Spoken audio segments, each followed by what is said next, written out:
명상으로 읽는 성경, 성경 명상 여행, 제3장 예수 그리스도의 삶, 공생활 일기, 3.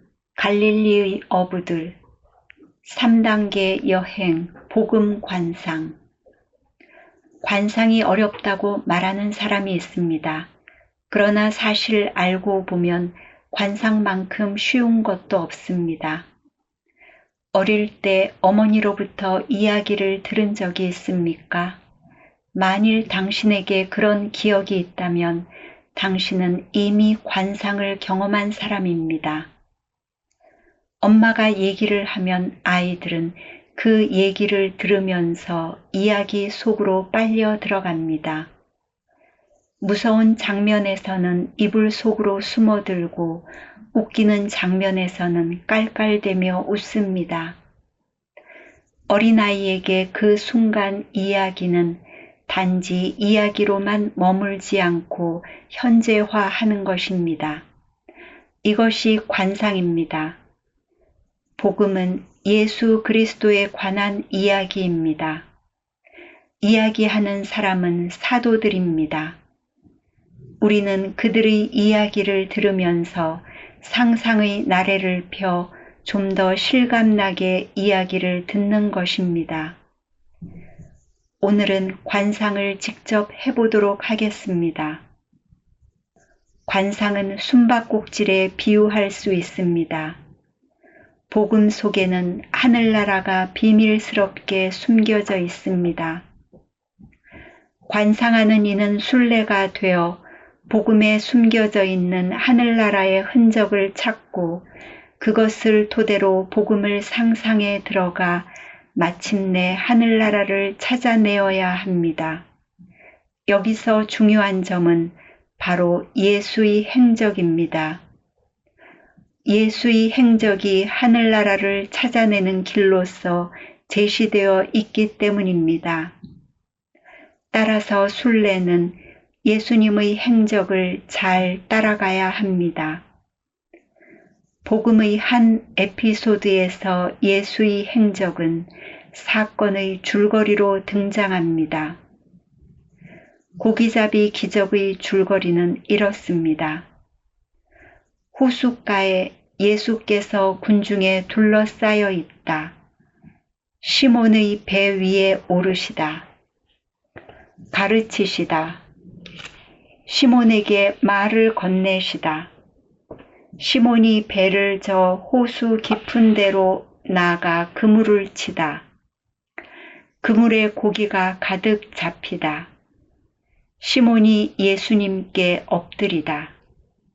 배를 끌어다 호숫가에 두고 예수를 따라 나서다.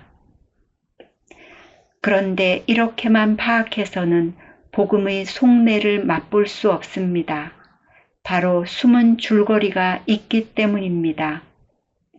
우리는 예수께서 왜 하필 시몬의 배에 오르셨는가 하는 점에 대해 의심을 가져야 합니다. 우연이었을까요? 아침에 바닷가에 나가셨는데 마침 그물을 싣고 있는 어부들이 있었고 그중 한 배에 올랐는데 그 배가 공교롭게도 시몬의 배였다.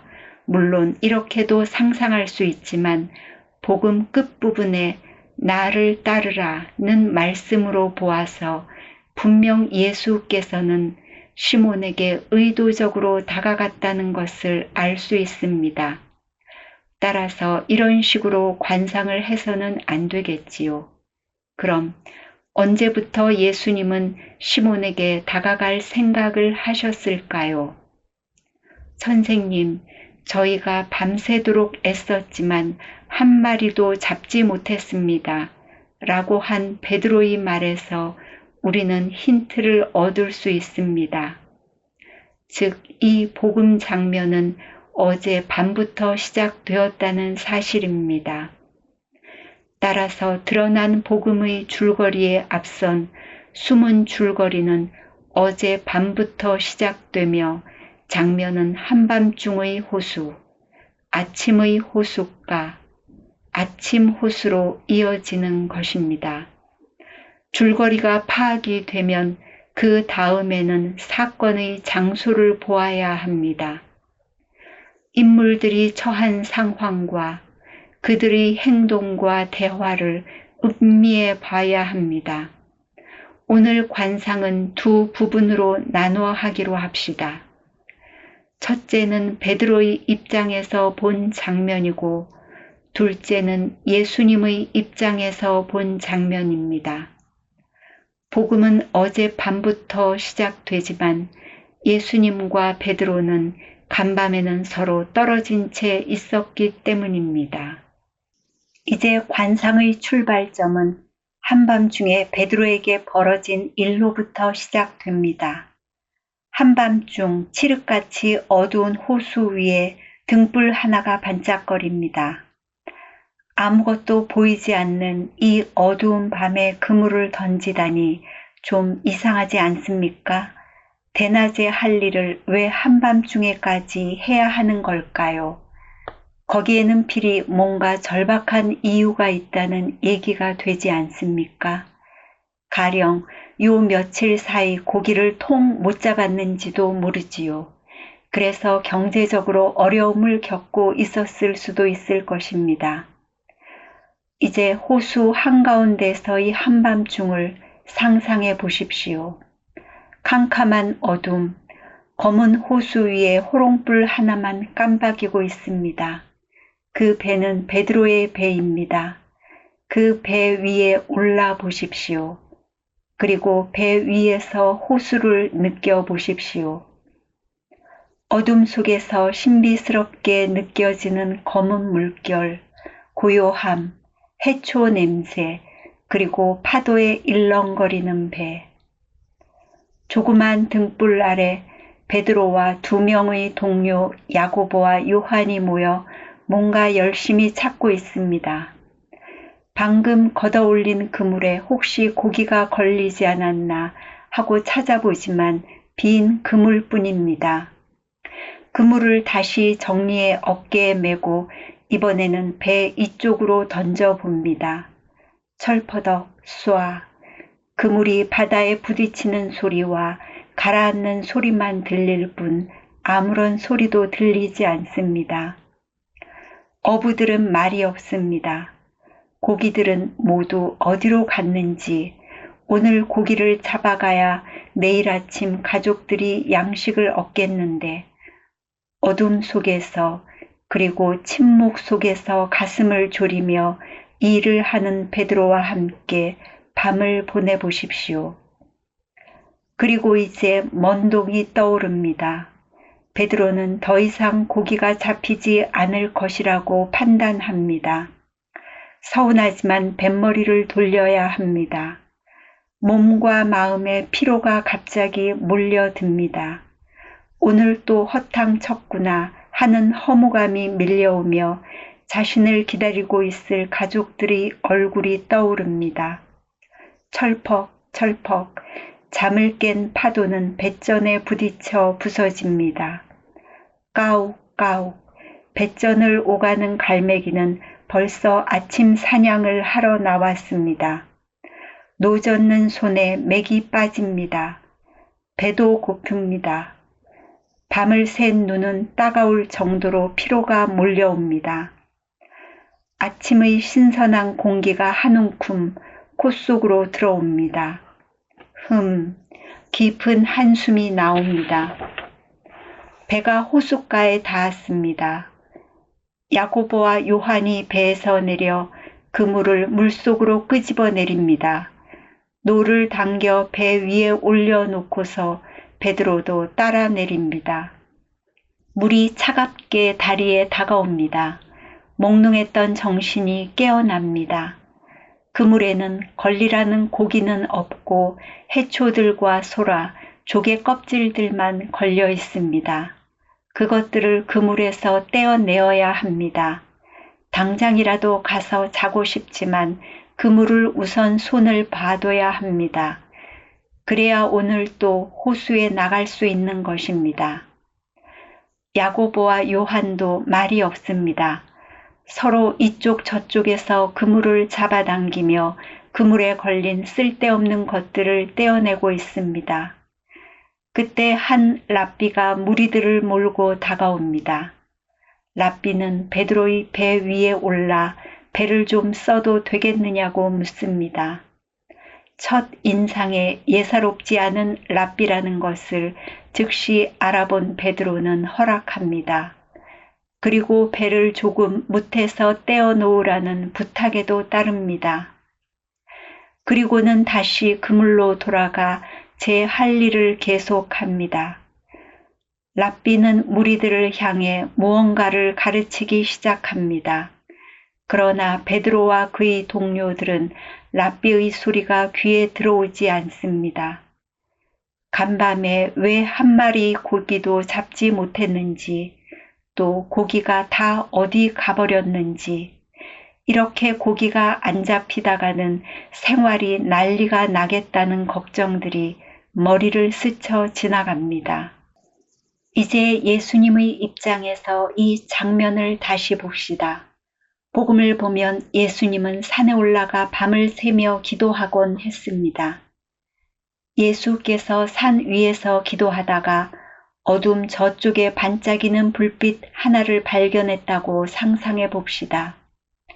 그 불빛은 밤새 깜빡깜빡이며 이리저리 밀려 다닙니다.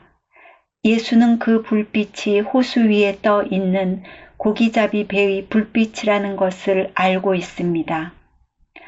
예수는 밤새도록 기도했고 베드로는 밤새도록 고기를 잡으려고 애썼습니다. 둘은 모두 깨어 밤을 지새웠습니다.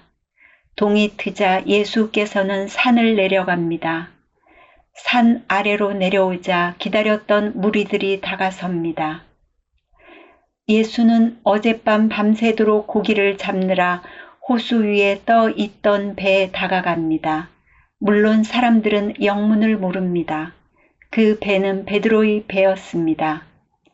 예수는 베드로의 배 위에 올라갑니다. 그리고 뱃머리에 앉아 무리들을 향해 설교를 하기 시작합니다. 예수의 가르침은 하늘나라에 관한 것이었습니다. 그때 베드로와 동료들은 바닷물 속에서 그물을 바삐 손질하느라 예수에게 곁눈질 한번 줄 여유조차 없습니다. 그런데 어느 순간 베드로의 귀가 번쩍 뜨였습니다. 예수의 말씀이 또렷하게 들려오는 것이었습니다. 또 하늘나라는 바다에 그물을 쳐서 온갖 것을 끌어올리는 것에 비길 수 있습니다. 그물을 손질하던 베드로의 손길이 느려집니다. 어부들은 그물이 가득 차면 해변에 끌어 올려놓고 앉아서 좋은 것은 추려 그릇에 담고 나쁜 것은 내버립니다. 세상 끝날에도 이와 같을 것입니다. 천사들이 나타나 선한 사람들 사이에 끼어있는 악한 자들을 가려내어 불구덩이에 쳐넣을 것입니다. 그러면 거기서 그들은 가슴을 치며 통곡할 것입니다. 갑자기 손질하던 그물코가 넓게 눈에 들어옵니다. 버릴 것은 많은데 거둘 것은 하나도 없구나 하는 생각이 베드로의 머리를 스쳐가자 순간 베드로의 눈이 번쩍 뜨입니다. 그것은 바로 베드로 자신의 처지였던 것입니다. 순간 베드로는 눈을 들어 예수를 쳐다보게 됩니다. 그때 예수께서는 이미 가르침을 마치시고 베드로를 향해 서 계셨던 것입니다. 그리고 인자하게 말씀하십니다. 깊은 데로 가서 그물을 쳐 고기를 잡으시오. 그러자 베드로는 선생님, 저희가 밤새도록 애썼지만 한 마리도 잡지 못했습니다. 그러나 선생님께서 말씀하시니 그물을 치겠습니다. 믿을 만한 사람을 만났을 때 가슴 속에 묻어둔 속내를 드러내 보이며 하는 하소연이었던 것입니다. 예수는 이 순간을 아까부터 노리고 있었습니다. 군중들을 향해 말씀을 하셨지만 실은즉 장차 애제자가 될 3명의 어부들을 향해 하늘나라에 관해 들려주며 그들의 마음이 준비되기만을 기다리고 있었던 것입니다. 베드로, 야고보, 요한이 누구입니까? 그야말로 제자들 중에 제자들 아닙니까?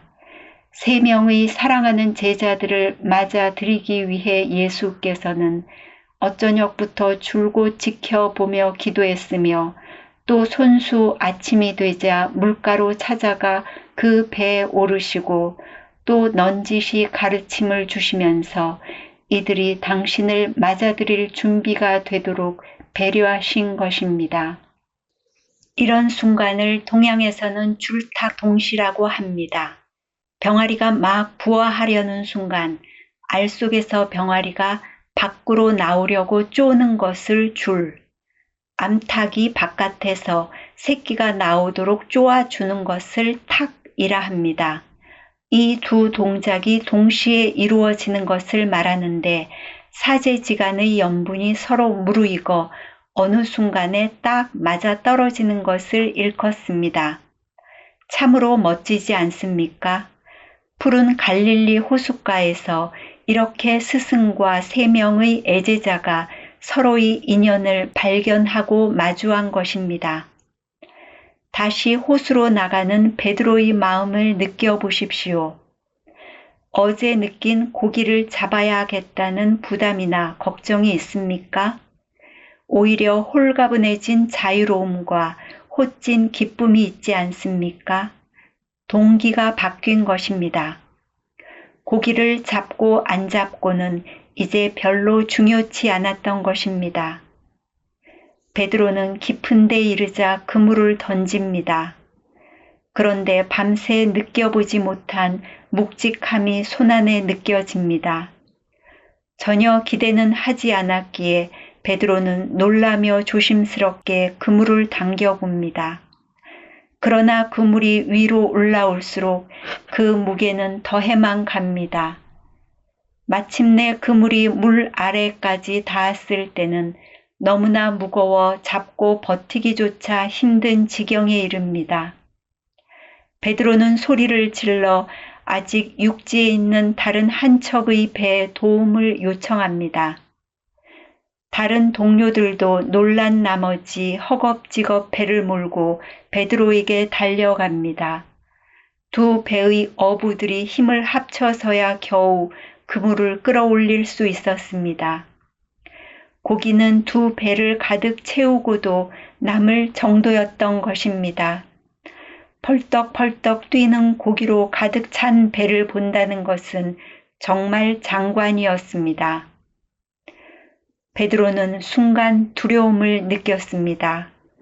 어부 생활 동안 이처럼 많은 고기가 잡히긴 이번이 처음이었기 때문입니다. 순간 베드로는 예수께 머리를 돌립니다. 그러자 거기 뱃머리에 앉아 웃음 짓는 스승의 모습이 눈에 들어옵니다. 그런데 그분의 모습은 더 이상 아까 본 랍비가 아니라 바로 주님이신 하느님이었던 것입니다. 베드로는 그 앞에 덥석 무릎을 꿇고 고백을 합니다. 주님, 저는 죄인입니다. 저에게서 떠나 주십시오. 요한과 야고보도 놀라기는 마찬가지였습니다. 베드로를 따라 곁에 와 엎드렸습니다. 예수께서는 여전히 빙그레 웃으시며 두려워 말아라. 너희는 이제부터 사람을 낚는 어부가 될 것이다. 하고 말씀하셨던 것입니다.